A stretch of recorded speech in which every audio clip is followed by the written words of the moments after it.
refugees are not illegal to start with. They arrive here by irregular means. But under the UN Convention, European Convention of Human Rights, it is not illegal. And Luke talks about the housing costs. That's because people are waiting 5 years to get a decision on their asylum case. So I would agree with Rebecca about you need to invest in safe and legal routes. We're welcoming people from Ukraine. We've taken a handful of thousands from Afghanistan, despite promises to protect people who worked with the British Army. But if you're someone from sub-Saharan Africa and your father is a political opponent, or you're the wrong religion, or you're gay, there is no way for you to apply for asylum until your foot is on the beach. And therefore, we're driving people into small boats instead of offering safe and legal routes. So spend the money on safe and legal routes that people do before they move, and invest money in the Home Office.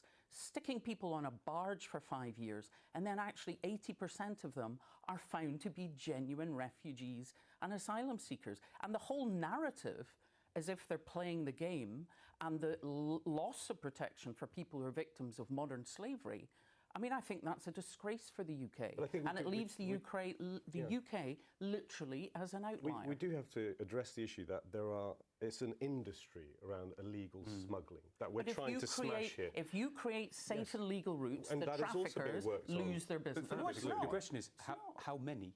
That is the key question, fundamentally. How many people, what's the SNP's figure that they would say is the right number to have in? Now, the UK takes far less than most other countries in Europe. I haven't seen the SNP or Labour come up with a figure, and this is what it comes down to. Well, we're not setting a figure for the UK, but you'll see that we've taken way beyond our share of people from Syria, way beyond our share of people from the Ukraine, because Scotland welcomes people, and actually because of the loss of freedom of movement, we need more people in Scotland. But this is the fundamental question that we're dealing with, because if there's 100 million people displaced across the UK, and even a small fraction... 100 million are coming to the UK? Okay, no, not across the UK, but even a fraction of that 100 million across the world come to us. We've got to have the housing, the facilities. I've worked in Birmingham in some of the asylum GPs, seen the cases that they've been through, the support that they need. But don't trap them for 5 years in this housing. I agree Let with them get to work.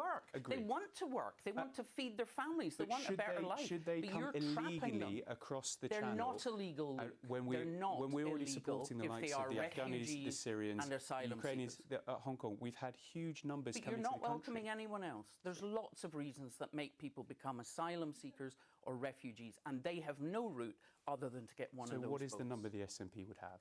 It's not about a number. You can fix this by safe and legal routes and sorting your Home Office. How many safe and legal routes would you have? OK. You should have an open, safe and legal route. You make the argument of why you're a refugee, regardless of what country. Shouldn't just be country at a time. We will definitely come back to this story, because I think we could continue for the next time.